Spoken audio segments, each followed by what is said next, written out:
Fala pessoal, você aí que está de olho no Enem, no Paz UEMA aqui do nosso estado do Maranhão, não pode perder essa aula e todas as aulas desse grande projeto que é a plataforma Gonçalves Dias.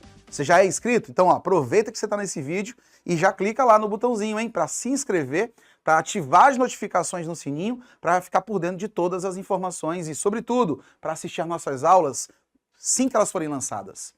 Isso aqui é um grande programa defendido pelo governo do estado do Maranhão, pela Secretaria de Estado da Educação, que trouxe uma grande equipe, dezenas de pessoas envolvidas para fazer um grande projeto para você mandar muito bem nessa prova que, sem dúvida, é a prova do teu futuro, o Enem e a UEMA. Mas veja, eu, Saulo Formiga, professor de Geografia, não vou perder muito tempo falando sobre tudo isso. Você já conhece. Vem comigo que a gente vai mandar bem agora em duas questões que já foram alvo do Enem, com temas inclusive recorrentes. Vem comigo, ó. Primeira questão, que é a questão 13 do seu material. Há um detalhe importante, deixa eu aproveitar também, né? Aqui na descrição do seu vídeo, você tem um link com esse material que está sendo usado neste vídeo, tá? Então, sempre que for acessar os nossos vídeos, já baixa automaticamente e antecipadamente os materiais de cada vídeo. Acompanha escrevendo, anotando as dicas para que você não perca nada. Bem, questão 13 do Enem de 2014 diz o seguinte: a urbanização brasileira, no início da segunda metade do século XX, promoveu uma radical alteração nas cidades. Ruas foram alargadas, túneis e viadutos foram construídos. O bonde foi a primeira vítima fatal. O destino do sistema ferroviário não foi muito diferente. O transporte coletivo saiu definitivamente dos trilhos. Sai a ferrovia e quem entra? Eu duvido tu responder. Hein? Fala pra mim, eu tô te ouvindo. Sai a ferrovia, tô falando do século XX, olha só. Na segunda metade do século XX.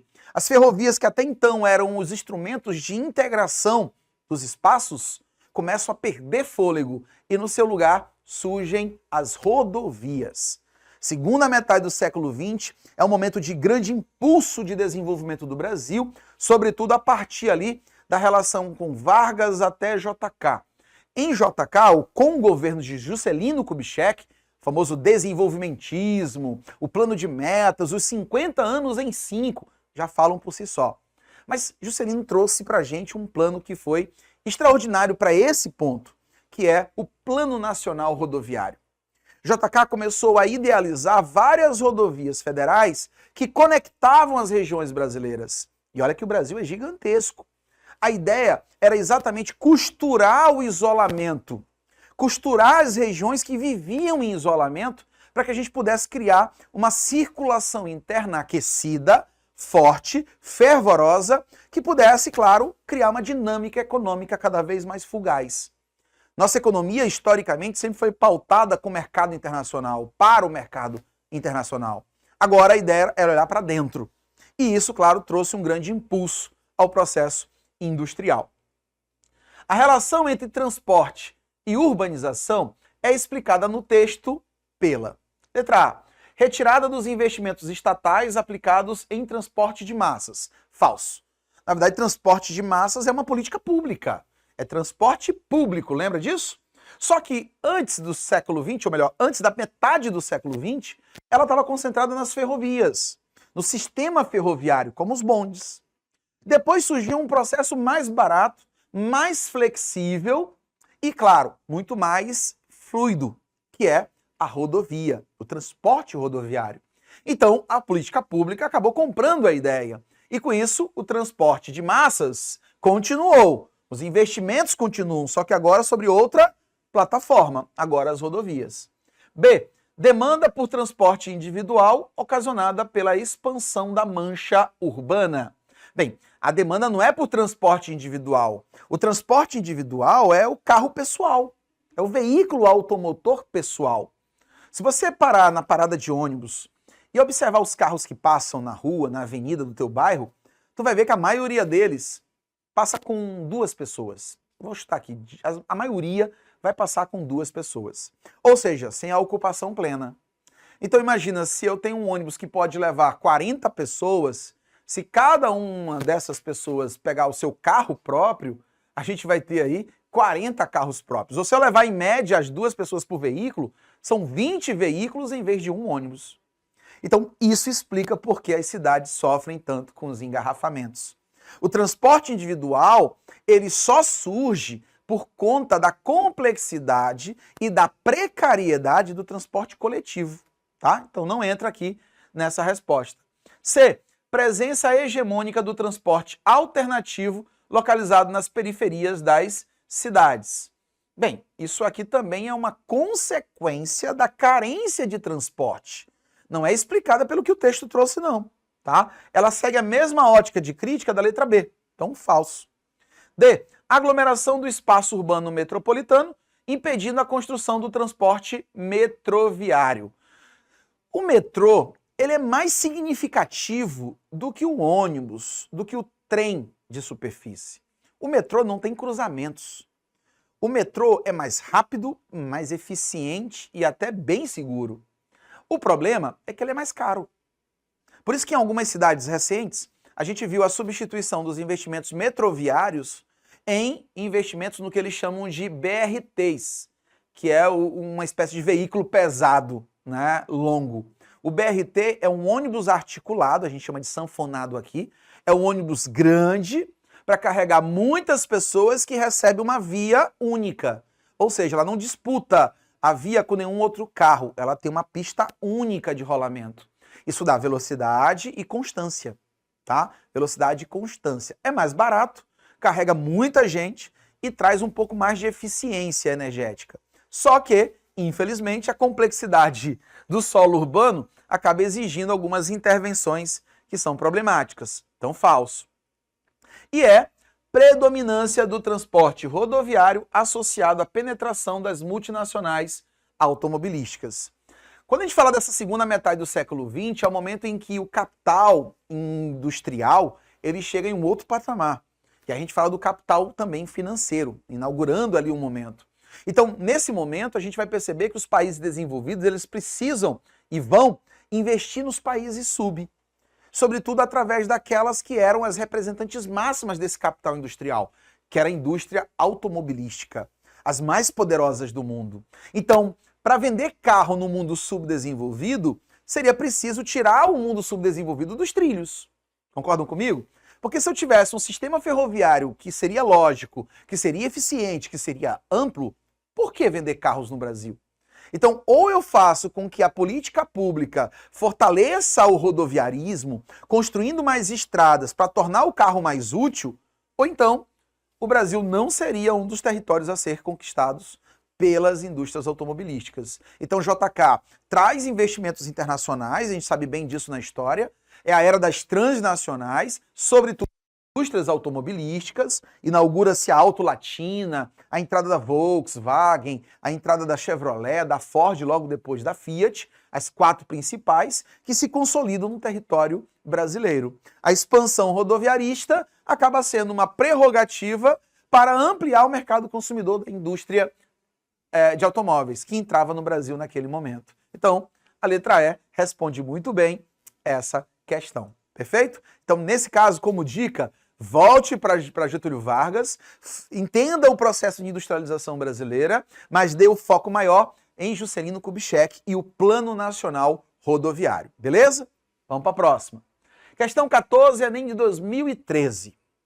Tema, na verdade, é a globalização, mas ela vem com uma parte da música dos Titãs, que é Disneylândia. Multinacionais japonesas instalam empresas em Hong Kong e produzem com matéria-prima brasileira para competir no mercado americano. Pilhas americanas alimentam eletrodomésticos ingleses em Nova Guiné. Gasolina árabe alimenta automóveis americanos na África do Sul. Criança iraquiana fugida, ou crianças iraquianas fugidas da guerra não obtêm visto no consulado americano do Egito para entrarem na Disneylândia. Percebam aí a miscelânea de nacionalidades, de identidades em um mundo que vai se tornando cada vez um só. A primeira maior premissa da globalização é passar a ideia de uma identidade única. Há forçadamente um processo de aniquilação das diferenças, criando uma padronização por força de regra. E essa padronização tem como intenção maior exatamente unificar o mercado consumidor. Em vez de eu produzir para um nicho específico regional, eu vou produzir para atender um nicho que se tornou global. Se você tivesse que escolher uma língua, uma segunda língua para falar, adivinha qual língua você escolheria? Eu tenho a impressão que você pensou no inglês. Se você pensou no futuro e no futuro profissional, comercial, econômico. Eu poderia escolher, por exemplo, o espanhol. Eu acho uma língua que tem tudo a ver, por ser uma língua latina, por ter tudo a ver com a nossa América Latina e com a nossa raiz histórica. Mas se eu fosse pensar pelo lado econômico, sem dúvida o inglês seria a língua a ser escolhida. O inglês abre as portas, o inglês amplia a minha capacidade econômica, bem diferente do espanhol, embora ele também possibilite isso, numa escala menor, dentro da conjuntura brasileira. Então, aqui o que eu tenho é essa miscigenação de identidades para mover uma só, a chamada cidadania global. Hoje nós somos cidadãos do mundo. E para eu ser cidadão do mundo, eu tenho que falar a língua que o mundo fala. E nesse caso, o inglês. A identidade norte-americana foi forjada exatamente em função de toda a influência econômica e social que foi, claro, foi consolidada, foi implementada ao longo dos anos, principalmente pelo poder político que os Estados Unidos representa. Na canção, ressalta-se a coexistência no contexto internacional atual das seguintes situações. Letra A. No contexto atual é a globalização. A gente tem, letra A, acirramento do controle alfandegário e estímulo ao capital especulativo. O estímulo ao capital especulativo, sim, que é a livre circulação do capital. Mas o acirramento do controle alfandegário, não. Pelo contrário, você está vendo que os países estão diminuindo a sua guarda, está diminuindo os seus obstáculos alfandegários. Exatamente quando eles formam, por exemplo, o pacto comercial, a união comercial, como o caso da União Europeia, o NAFTA e o Mercosul. Então, falso. B. Ampliação das trocas econômicas e seletividade dos fluxos populacionais. Ampliação das trocas econômicas ocorre no momento em que a globalização vende a ideia de um por todos e todos por um. Uma ideia, tanto equivocada, de competição natural de todos por todos. Só que é bom lembrar que nessa estrutura, é bom que se deixe claro, né? Que nessa estrutura, os países ricos ganham muito mais do que os pobres. Os pobres se industrializam com o capital dos países ricos, mas os pobres acabam produzindo em escala global, mas sendo escravizado pelos países ricos. É um processo, na verdade, de dominação econômica. A ampliação das trocas também ocorre por conta do mercado. A gente vai criando mercados regionais pelos pactos comerciais que são cada vez mais fluidos. O Mercosul é um bom exemplo disso, que inclusive agora está tentando fazer uma ampliação e se ligar com parte da União Europeia. Com isso, a gente vai aumentar o fluxo comercial entre os dois blocos e, claro, todo mundo acaba ganhando mais. C. Intensificação do controle informacional e a adoção de barreiras fitossanitárias. Intensificação do controle informacional não tem porquê, porque na verdade a globalização é a era da informação. Essa era da informação, ela leva, portanto, a ideia de que eu tenho um fluxo de dados cada vez maior, que é exatamente o que está acontecendo. Quer dizer, hoje você está tirando essas barreiras comerciais e também tirando as barreiras da informação. Então, o mundo informacional é muito mais conectado. Então, a intensificação de controle não existe dentro da realidade. D.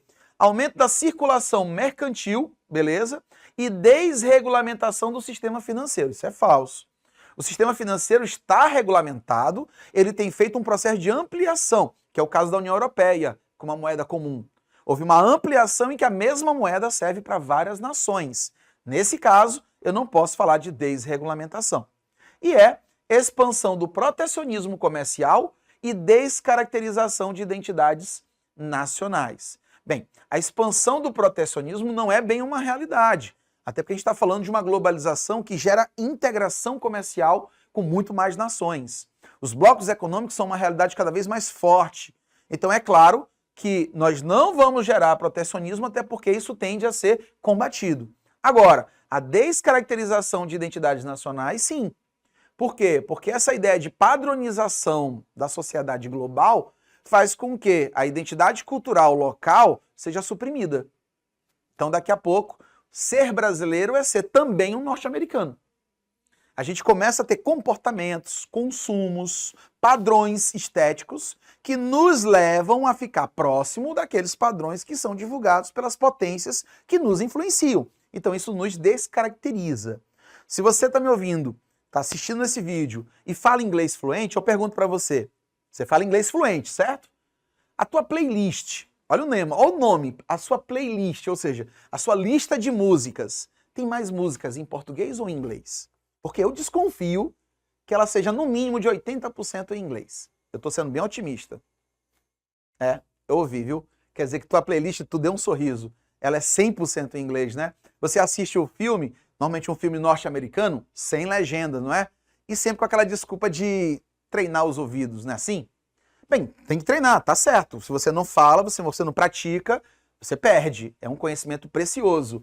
Mas quanto mais eu vivencio a língua, lembra que a língua é o coração, é a veia principal da cultura. Quanto mais eu vivencio a língua de outra identidade, mais eu me afasto da minha própria identidade. E aí eu corro o risco, não estou dizendo que acontece com todos, mas eu corro o risco de sofrer uma desterritorialização. Ou seja, eu perdi a minha identidade, eu perdi o meu vínculo e estou ligado com um vínculo externo. Então eu vou ser muito mais, grosseiramente falando, eu vou ser muito mais um norte-americano, um estadunidense, do que um brasileiro. Eu vou defender pautas estadunidenses, mas eu não vou entender muitas pautas brasileiras, porque eu não vou fazer parte deste mundo. Eu vou estar em um outro mundo completamente externo. E isso, inclusive, é uma das consequências da globalização e uma das práticas mais comuns, porque se eu faço você pensar como eu quero que você pense, quem tem o poder? Imagina só, se eu faço você pensar como eu quero que você pense, quem tem o poder nas mãos? Eu ou você? Pois é, a globalização instrumentaliza em tempos atuais. Perfeito? Então, como resposta, ampliação das trocas econômicas, exatamente pela retirada das taxas alfandegárias, do controle alfandegário, e seletividade dos fluxos populacionais por conta das barreiras que nós chamamos de xenofobismo. Viu? A seletividade significa o seguinte, primeiro que eu tenho uma aversão ao estrangeiro. Sobretudo eu tenho uma aversão ao estrangeiro que não tem qualificação. Os países ricos precisam de mão de obra, só que eles estão numa fase da população em que essa população está encolhendo. Só que como eles têm uma qualidade de vida superior, eles acabam atraindo muita gente. Só que para eles não é interessante absolver essas pessoas. Eles querem absolver, mas querem absorver aquelas que valem, né? Que valam alguma coisa, do ponto de vista, claro, da qualidade profissional, ok? Não enquanto pessoas, mas enquanto profissionais. E isso, claro, vai gerar uma espécie de obstáculo, ok? Então, nesse caso, a letra B responde muito bem esta questão. Fica de olho, hein? Globalização é tema recorrente. Transportes sempre veio meio que enviesado com a industrialização, como vocês viram aqui na nossa questão. Portanto, industrialização, urbanização e globalização, até rimou, né? Todos ação, são temas que vocês precisam dominar para mandar muito bem na prova, ok? Eu fico por aqui, até o nosso próximo vídeo.